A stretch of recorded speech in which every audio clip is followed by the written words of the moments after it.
Bien, continuamos entonces ahora con la segunda parte, que es farmacología neurológica.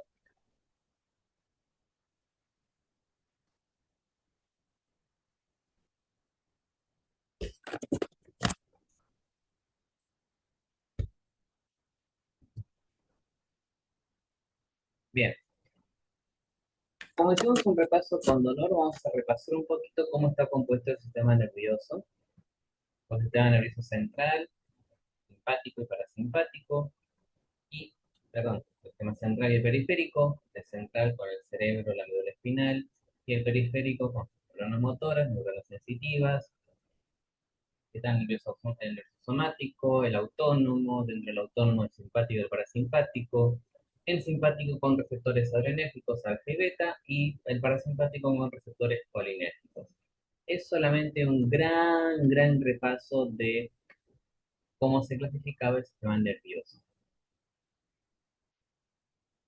Vamos a recordar también los fármacos adrenérgicos o simpático-miméticos, que quiere decir que actúan similares o potenciando la acción de los fármacos que actúan a nivel nervioso simpático.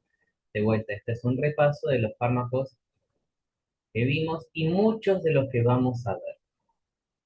La adrenalina, que es un adrenérgico que actúa a niveles alfa y beta, se utiliza para el paro cardíaco y el asma. La clonidina, para la hipertensión. La dobutamina, que es un beta 1, que es un estimulante cardíaco. Pelinefrina, que es un alfa para la congestión nasal. El formoterol, que es un beta 2, que es para el asma y el EPOC. La isoprelina, que es un beta 1 y un beta 2, se utiliza para asma y arritmias e insuficiencia cardíaca. Tenemos la metildopa, que es para la hipertensión. La noradrenalina, que es un alfa 1 y beta 1, para tratar el shock. El salbutamol, que es un beta 2, para el asma.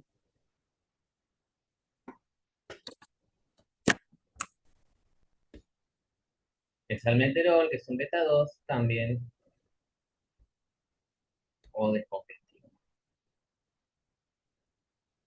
Tenemos después lo que son los bloqueadores adrenérgicos, que es el acebutolol, que es un beta 2, que utiliza una hipertensión, una arritmia, una angina de pecho. El atenolol, que es un beta 2, que se utiliza en la angina de pecho, en la hipertensión. El carvedilol, que es para la hipertensión. El esmolol, para las arritmias. El metoprolol, que es un beta 1, para la hipertensión. Fíjense en este pequeño detalle. Acebutolol, atenolol, carvedilol, esmolol, metoprolol, todos terminan en LOL. Por lo tanto, todos los LOL son bloqueadores adrenérgicos. Cuando veamos fármaco de cardio lo voy a repetir, pero ya vayan viendo que lo que termine igual, suena igual, es de la misma familia. El nadolol es para el hipertensivo, el propanolol para la hipertensión, la arritmia cardíaca, la tamsulosina, que es para el HPV, que es la hipertrofia prostática benigna, lo vamos a ver en el renal. La terazocina para la hipertensión y el timolol para la hipertensión, la angina de pecho y el glaucoma. Sepan que existen. Vamos con los fármacos del sistema nervioso parasimpático. Los colinérgicos o parasimpático-miméticos, que son el donepezilo, la fisoticnina, la pirodisticmina, la irrabastigmina, y en especial la tacrina que se utiliza en el Alzheimer. Pero sacan donepezilo, fisostigmina, pirodistigmina, ribastigmina, todo lo que termina en tigmina. Y son parasimpático-miméticos o fármacos colinérgicos. Gracias al laboratorio Gador por acompañarnos en la clase de hoy. Gracias al laboratorio RAFO también con la ribastigmina. Y los anticolinérgicos o parasimpaticolíticos, la atropina, que aumenta la frecuencia cardíaca y la dilatación pupilar, la benzatropina, que se utiliza en el Parkinson, el ipratropio para el asma, el tiotropio también para el asma, y el trihexyphenidylo, que es también para el tratamiento del Parkinson. Vamos con los fármacos anticonvulsivos. Su objetivo es prevenir o reducir la gravedad o frecuencia de las convulsiones o las crisis epilépticas. Buscan estabilizar y suprimir rápidamente la hiperactividad neuronal anómala. Son de tratamiento prolongado, incluso hay pacientes que los tienen que tomar toda la vida a los fármacos anticonvulsivos, pero siempre con una dosis regulada. Hay que tener en cuenta que todos los anticonvulsivos son tóxicos, realmente son hepatotóxicos y nefrotóxicos en su mayoría.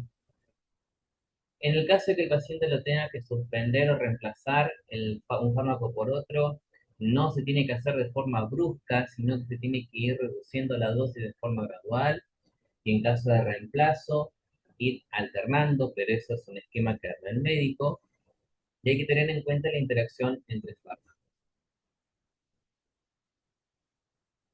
¿Cuáles son los mecanismos de acción que tienen los anticonvulsivantes? Aumentando la transmisión por GABA, GABA es un neurotransmisor, el ácido gamma aminobutarínico, ácido gamma aminobutarínico, sepa que GABA, principalmente la gabapentina, inhibiendo la excitabilidad neuronal, inhibiendo los canales de sodio dependientes de voltaje, en especial la fenitoína, el valproato, la carbamazepina, impidiendo la activación de los canales de calcio y voltaje dependientes, la etosuximida, y por último, disminuyendo la transmisión excitatoria de los neurotransmisores, principalmente el glutamato. Entonces, los fármacos anticonvulsivos. En una urgencia de primera elección, en una urgencia convulsiva, de primera elección es el lorazepam. Gracias, Laboratorio Pagó, por acompañarnos en la clase de hoy. De segunda elección, el diazepam. Gracias, Laboratorio Roche, por tener el value.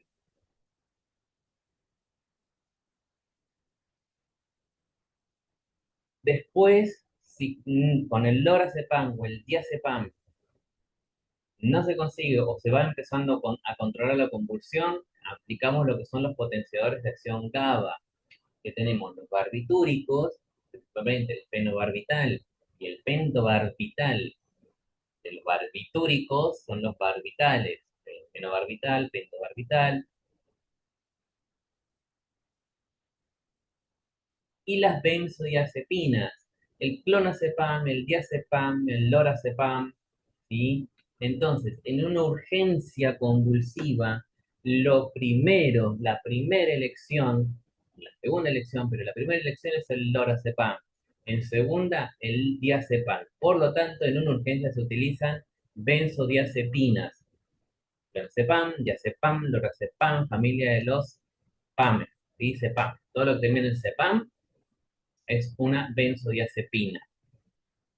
Si se administra en forma endovenosa, se adhiere un 99% a proteínas plasmáticas y se libera en forma inmediata, ¿sí? No es que queda secuestrado por la proteína. Une la proteína plasmática, llega al lugar de acción y se libera y actúa, ¿sí? Es muy rápida la acción de las benzodiazepinas. Gracias al laboratorio Ecuador por acompañarnos y tener el hermoso clona. Otros convulsivos que se pueden llegar a sumar a los ya que han mencionados son la gabapentina, la tiagabina, el topiramato, gracias al laboratorio RAFO, gracias al laboratorio Casasco.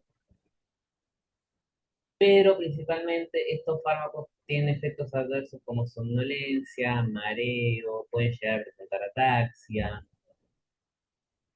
y algunas alteraciones neuronales como efecto adverso asociado al tratamiento con anticonvulsivos. Siguiendo con los fármacos anticonvulsivos, entonces se le puede llegar a sumar lo que son las idantoínas o la fenitoína, gracias al laboratorio Pfizer.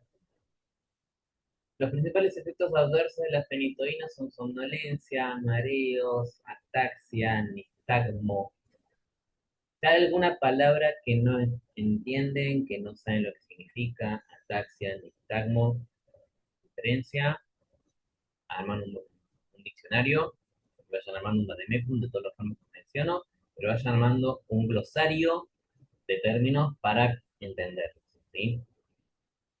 Similares a la fenitoína, o sea, similares a y la acidantoína, o sea, similares a la fenitoína, tenemos al ácido valproico con el valproato, realmente es valproato de sodio, gracias al laboratorio Pagó, la carbamazepina, que Pagó, la motrigina, Aliarda, y los principales efectos adversos de los similares a la fenitoína, ya sea el valproato, la carbamazepina o la motrigina, son bastante parecidos. Es la somnolencia, los mareos, la ataxia, trastornos de la visión, diplopía, visión borrosa, nistagmos. Estos efectos adversos son bastante parecidos. Entonces, teniendo en cuenta a la fenitoína, al fenobarbital y el ácido valproico como representantes, vamos a verlos un poquito más en detalle.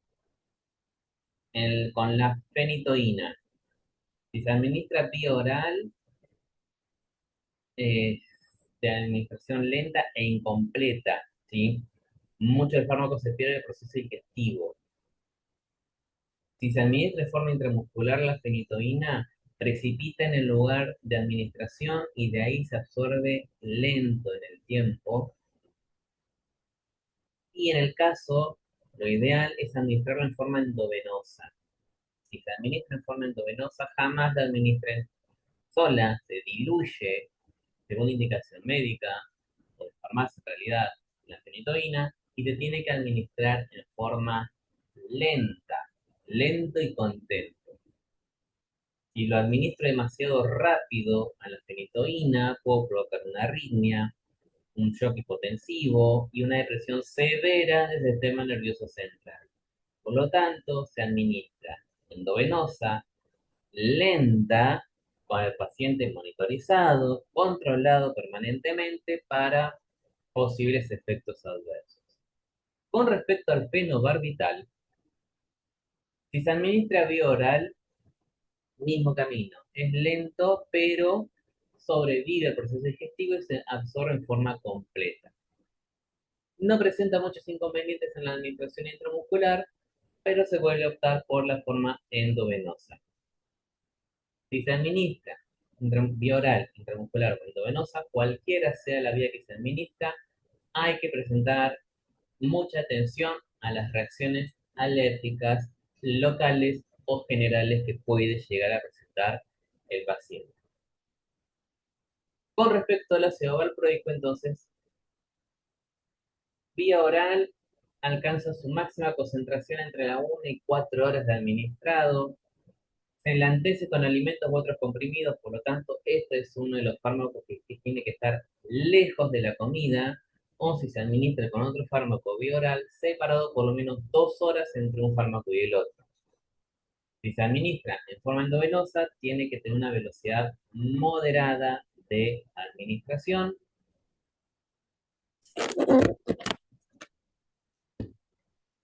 Y lo más importante, el ácido valproico es hepatotóxico. Daña muchísimo al hepatocito. Puede provocar anorexia, náuseas y vómitos, un efecto de sedación profunda, ataxia, temblores, dificultad en la marcha, dificultad en el habla, pérdida de motricidad fina, Mira, es muy peligroso el ácido valproico cuando se administra en forma inadecuada. ¿Cuáles son las principales interacciones farmacológicas? Con esto ya vamos terminando. El fenobarbital, la carbamazepina y los otros fármacos anticonvulsivos. El fenobarbital, si se administra ácido valproico con fenobarbital, aumenta considerablemente la concentración del fenobarbital.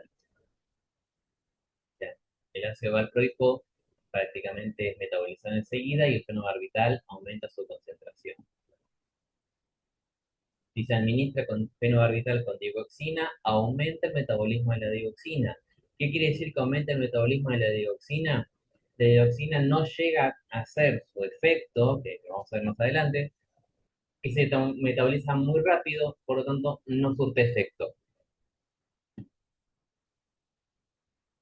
Y si se administra con warfarina, disminuye la absorción de la warfarina a nivel digestivo y disminuye la acción anticoagulante de la warfarina. Vamos a ver que la warfarina es un anticoagulante oral, que si tomas fenobarbital junto con warfarina, la warfarina es metabolizada muy rápido y no hay una respuesta anticoagulante correcta, por lo tanto el riesgo de hemorragia del paciente aumenta.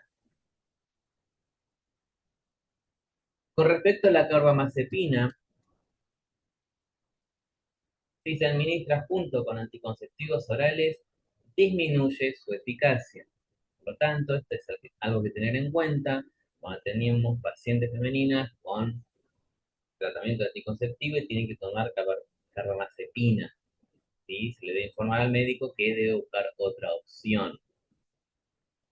Y, por último, si se administra un fármaco anticonvulsivante con aspirina, antibióticos, dentro de los antibióticos especialmente la isoniazida, antiácidos, ácido fólico y los narcóticos, existe interacción farmacológica a nivel de metabolismo, absorción y distribución, en la cual interfieren en las vías metabólicas y algunos son eliminados completamente, otros son demorados en la metabolización, por lo tanto la aparición de los efectos adversos es más común y más probable.